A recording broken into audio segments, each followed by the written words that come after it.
Hai, selamat datang. Hari ini kita akan kupas satu kerangka kerja yang, memang boleh ubah cara kita merancang pengajaran. Namanya kefahaman melalui reka bentuk atau kita pendekkan jadi KMR. Anda pernah tak fikir macam mana nak buat apa yang kita ajar ni betul-betul melekat kat kepala budak-budak, bukan setakat hafal untuk exam je? Inilah yang kita nak bincangkan. Okey, jom kita mula dengan soalan cepu mas yang saya rasa semua cikgu pernah tanya diri sendiri. Kenapa ya pelajar kita ni boleh dapat A+ dalam exam, tapi cuba tanya balik 2-3 minggu lepas tu, dah lupa semua. Macam tak pernah belajar pun. Inilah bezanya antara menghafal dengan betul-betul faham. Dan masalah inilah yang kita nak cuba selesaikan hari ini. Baiklah, untuk kupasan kita kali ini perjalanannya. Mula-mula kita tengok dulu apa masalahnya dengan cara lama. Lepas tu, kita akan bincang pasal satu anjakan pemikiran yang penting. Kemudian, kita akan bedah 3 peringkat utama dalam KRM.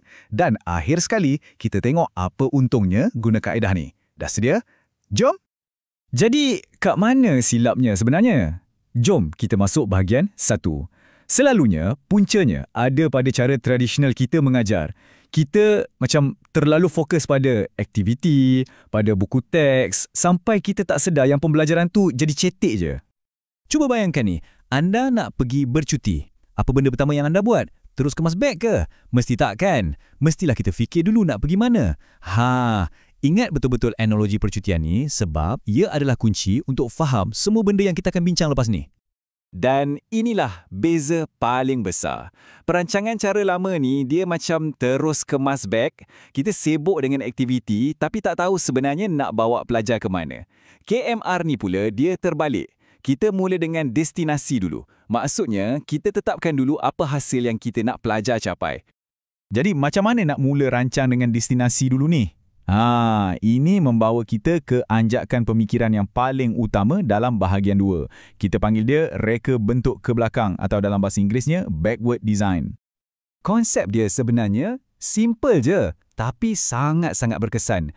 Nombor 1, kita mula dengan soalan. Apa sebenarnya yang kita nak pelajar faham? Lepas tu nombor 2, macam mana kita nak tahu yang diorang dah faham? Dan hanya lepas tu, barulah kita fikir nombor 3. Okey, aktiviti apa yang boleh tolong diorang sampai ke situ? Nah, proses ni diringkaskan dalam jadual ni. Nampak tak? Kita sentiasa mula dengan hasil, apa yang nak difahamkan. Lepas tu baru fikir pasal bukti, macam mana nak ukur kefahaman tu. Dan akhir sekali, barulah kita buat plan, aktiviti apa nak buat. Susunan ni, ya ampun, penting sangat. Sebabnya, ia pastikan setiap satu aktiviti yang kita rancang tu ada tujuan. Tak adalah buat kerja sia-sia. Okey, jom kita deep dive sikit setiap peringkat ni. Kita mula dengan yang paling kritikal sekali. Peringkat 1, iaitu hasil yang dikehendaki. Anggaplah ini tapak atau asas untuk rumah kita.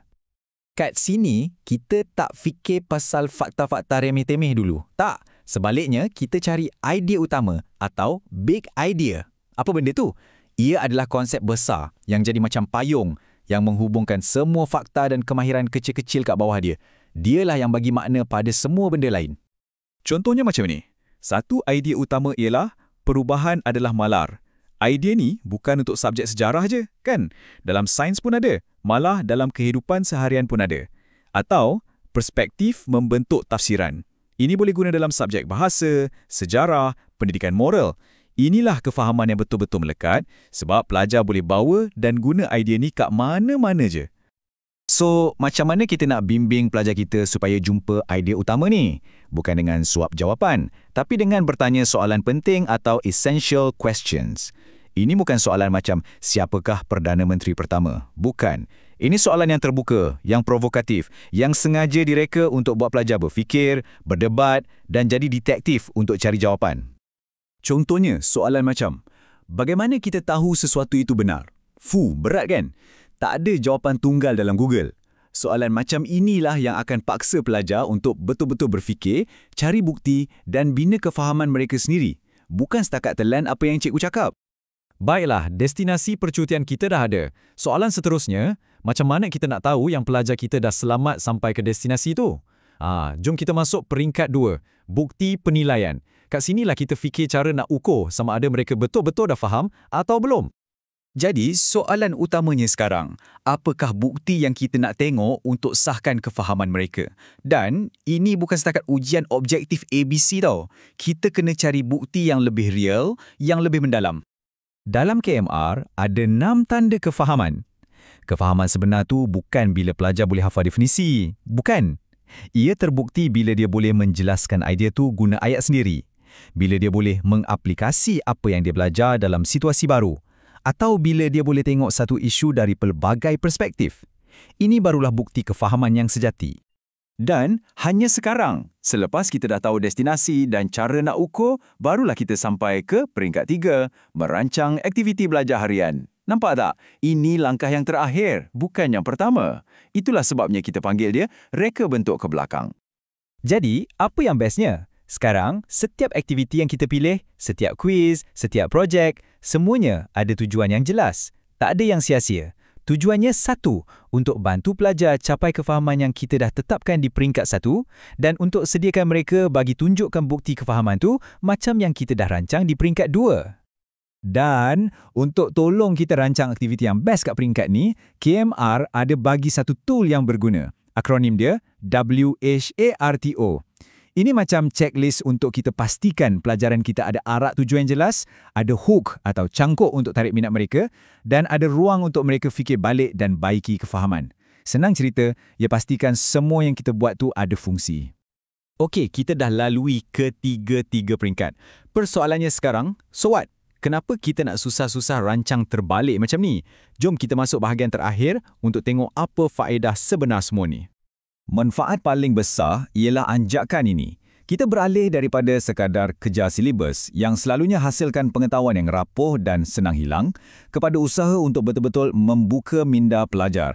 Kita nak bina kefahaman yang mendalam, yang bermakna dan yang paling penting yang akan kekal dengan mereka sampai bila-bila.